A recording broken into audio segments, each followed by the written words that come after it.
కోపం కూరగాయలు చూపిస్తున్నావా? హస్బెండ్ ని హ్యాండిల్ చేయలేనప్పుడు వెజిటేబుల్స్ మీద వీరత్వం చూపించేది వైఫ్ అంటే. సొరకాయ, మీ బావ మెడకాయ, ములక్కాళ్ళు, మీ బావ మోకాళ్ళు, ఏ అబ్బో బెండకాయలు, బెండు తిరిగిన వాడి వేళ్ళు, పైన ముచ్చుకలు గోళ్ళు, వీడి వేళ్ళని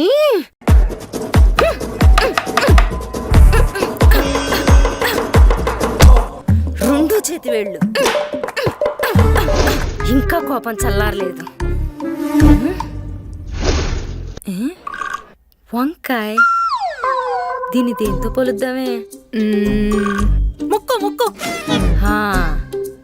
పెళ్లి చూపులప్పుడే అనుకున్నా వీడి ముక్కేంటి వంకాయలా ఉందని. తిని తిని ముక్కు కొరికెత్తా.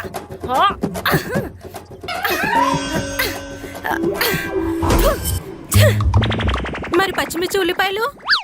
పచ్చిమిర్చి ఆడుకున్న పెచ్చ, ఉల్లిపాయ ఆడి తలకాయ, కెలుక్కుంటే మనకే కన్నీళ్ళు వస్తాయి. సర్లే, సాంబార్ కావాల్సినవన్నీ కోసావు కదా, చేసి. సాంబారా? అంతకు మించి మన పీకేదేం లేదు కదా.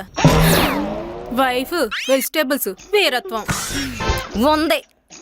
లాతో కొట్టే లాజిక్ ఒకటి ఉంది. లా ఎలా? వెయిట్. హలో, ఓసే లాయర్ సుహాసిని, మన బ్యాచ్ లో అందరూ కట్నాలు ఇచ్చి పెళ్లి పెట్లెక్కితే నువ్వు ఒక్కదానివే కాగితాలు పట్టుకుని కోర్టు మెట్లెక్కావు. ఆడపిల్ల దీనికెందుకులా అని జోకులేసాం. కానీ ఇవాళ నీ వల్ల మా మీద మాకి జాలి కలిగేలా అవుతామని అస్సలు అనుకోలా. ఏమైందో తర్వాత చెప్తాను, ముందు నేను అడిగిన వాటికి ఆన్సర్ చెప్పు. ఫ్రీగా చెప్తే లా ఒప్పుకోదే, ఖర్చు అవుద్ది. పట్టుకో, 2 గాజులు అమ్మాయినా కట్టేస్తా. అయితే అడుగు. ఇప్పుడు చేతులు తీసేస్తే ఏ సెక్షన్ కింద కేసు అవుద్ది, ఎన్నేళ్ళు జైలు శిక్ష పడుద్ది, నీ ఫీజుకి ఎన్ని గాజులు అమ్ముకోవాలి? కాళ్ళు తీసేస్తే సెక్షన్ ఏమన్నా సపరేట్ గా ఉంటుందా, ఎన్నేళ్ళు జైలు శిక్ష పడుద్ది, నీ ఫీజుకి ఎన్ని గాజులు అమ్ముకోవాలి? ఒకవేళ 2 కలిపి తీసేస్తే సెక్షన్ లో ఏమైనా కన్సెషన్ ఉంటుందా, జాలిపడి జైలు శిక్ష ఏమైనా తగ్గిస్తారా, నీ ఫీజుకి ఇచ్చే గాజుల్లో 1 జత గాజులు డిస్కౌంట్ అన్న ఇస్తావా? ఈ అన్ని మనతో అయ్యే ముచ్చట కాదు గాని మర్డర్కి ఎంత అవుతుందో అడుగు. గాజులు కొట్టడుగుతే జైలుకి వెళ్లే ముందు కొట్టేసి ఇచ్చేద్దాం. మహా అంటే 1 సంవత్సరం శిక్ష ఎక్స్ట్రా పడుతుంది. లాస్ట్ ఎపిసోడ్ కి నీ బుర్ర కరెక్ట్ లాజిక్ పట్టుకుంది. Good, thanks. ఇవన్నీ కాదు గాని మర్డర్కి ఎన్నేళ్ళ జైలు శిక్ష పడిద్ది, క్రమశిక్షణతో ఉంటే త్వరగా వదిలేస్తారా, నీ ఫీజుకి ఎన్ని డజన్లు గాజులు కావాలి? అదంతా కాదు గాని ఇంత బంగారం ఎక్కడదే? మీ ఆయన కొన్నాడా? మీ ఆయన చాలా మంచోడే. ఆణ్ణి సంపేద్దాం అనుకుంటుంటే ఆణ్ణి మంచోడు అంటదేంటి ఇది? దీన్ని కూడా సంపేద్దాం అక్క. మహా అంటే ఇంకో సంవత్సరం ఎక్స్ట్రా పడుద్దంట. ఉండవే.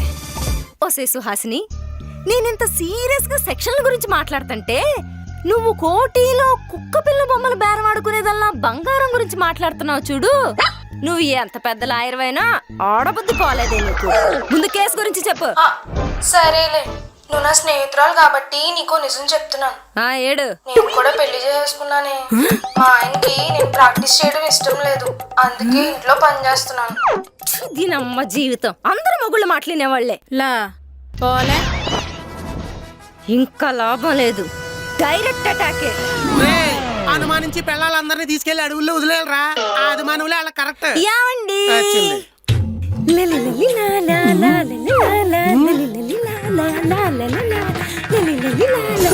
ఈ చీర నువ్వు కట్టేవేంటి? ఈ చీర నువ్వు కట్టావేంటి? ఈ షర్ట్ నువ్వేసావేంటి? ఈ షర్ట్ నువ్వేసావేంటి? దొంగచాటుగా దాచింది దేనికి? నీకు దొరకకూడదనే కదా. కానీ దొరికేసిందే. కొన్నది నీకోసం కాదని తెలిసాక కట్టకూడదు కదా. కానీ కట్టేశాం కదా. ఎవరి కోసం కొన్నారు?